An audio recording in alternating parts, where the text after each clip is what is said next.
Di antara kalian ini, ada yang tahu nggak sih apa itu tax record? Ini belum pernah dengar semua nih tax record? Oke, Ibu kasih tahu ya.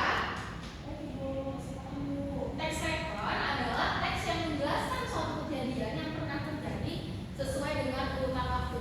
Jadi teks ini itu biasanya ditulis untuk menceritakan kembali apa yang udah pernah terjadi atau apa yang pernah dialami sama kalian atau sama penulisnya. Nah, tax record ini memiliki tujuan nih. Tujuan dari tax record ini adalah untuk memberikan informasi atau menghibur pembaca, karena tax record ini nanti ada 3 jenisnya.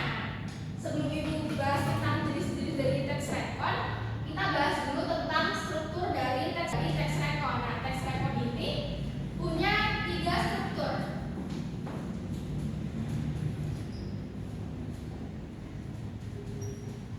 Bisa dibaca yang pertama apa? Orientasi.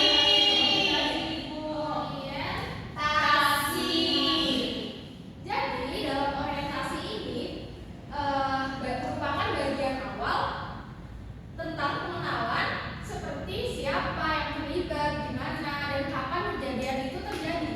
Jadi ini sebagai sebuah awalan dari tax record.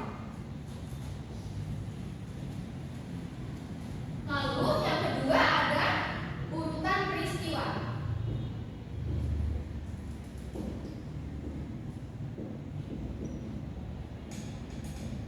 Itu ada urutan peristiwa. Jadi kalau misalkan orientasi tadi itu latar belakang apa yang akan ditulis, untuk urutan peristiwa ini menjelaskan kejadian dari awal hingga akhir.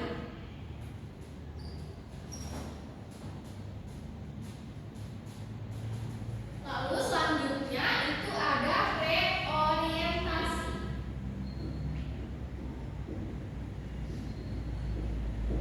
Nah, pada bagian ini isinya itu memberikan simpulan atau komentar singkat dari penulis tentang peristiwa tersebut.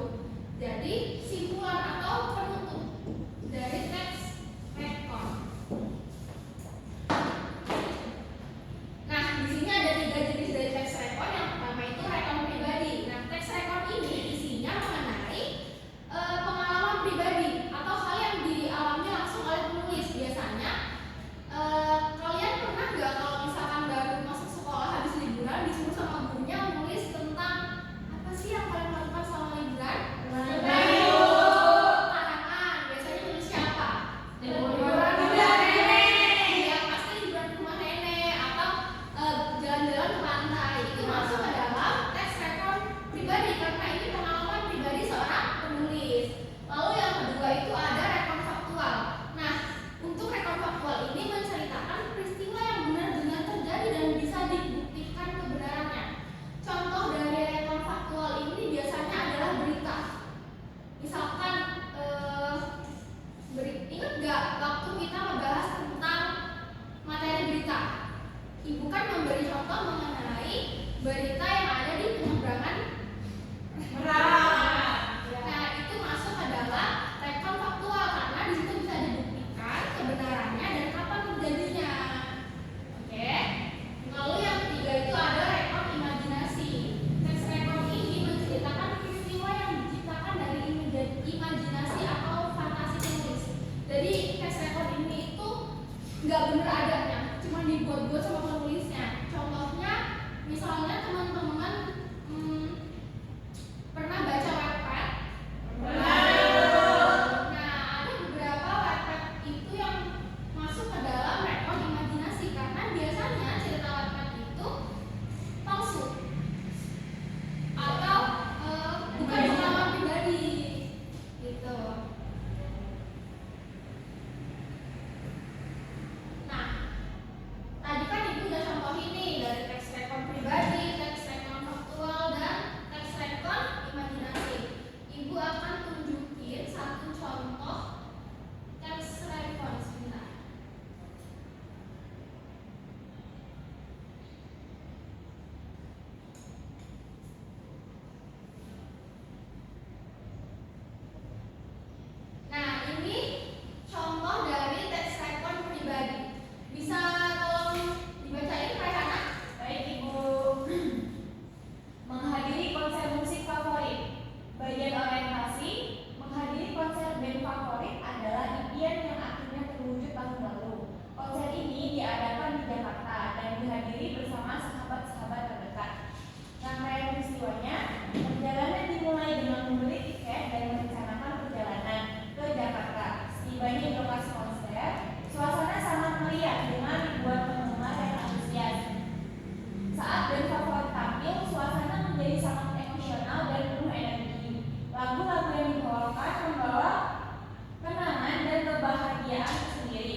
Assalamualaikum warahmatullahi wabarakatuh. Saya Radita Azalia sebagai observasi lisan dari Saudara Eka Hanifah Febriani.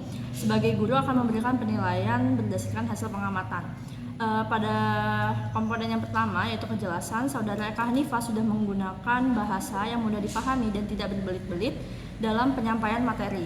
Kemudian Saudara Eka Hanifah juga sudah menghindari penggunaan kata-kata yang meragukan dan berlebihan sehingga materi yang disampaikan mudah dipahami oleh siswa. Kemudian, Saudara Eka Hanifah sudah cukup baik dalam menanamkan pengertian dan pemahaman terkait materi, serta memberikan penjelasan materi yang telah sesuai dengan pengetahuan dan latar belakang siswa. Selanjutnya, Saudara Eka Hanifah sudah cukup baik dalam menunjukkan pola dan struktur materi sajian. Kemudian, dalam menjelaskan juga, Saudara Eka Hanifah telah memberikan butir-butir penting ketika memulai pembelajaran dan di akhir pembelajaran.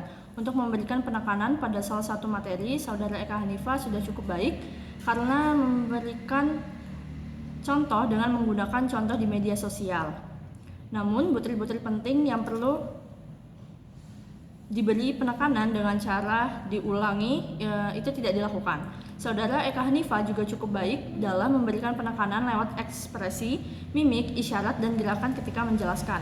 Namun, Saudara Eka Hanifah tidak menggunakan gambar-gambar atau benda sebenarnya untuk melakukan penekanan pada penjelasan materi tersebut.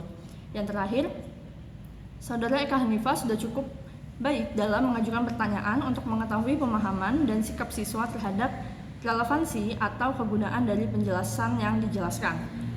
Kemudian, Saudara Eka Hanifah juga menggunakan balikan dengan baik untuk menyesuaikan ketepatan dari maksud penjelasan yang telah disampaikan.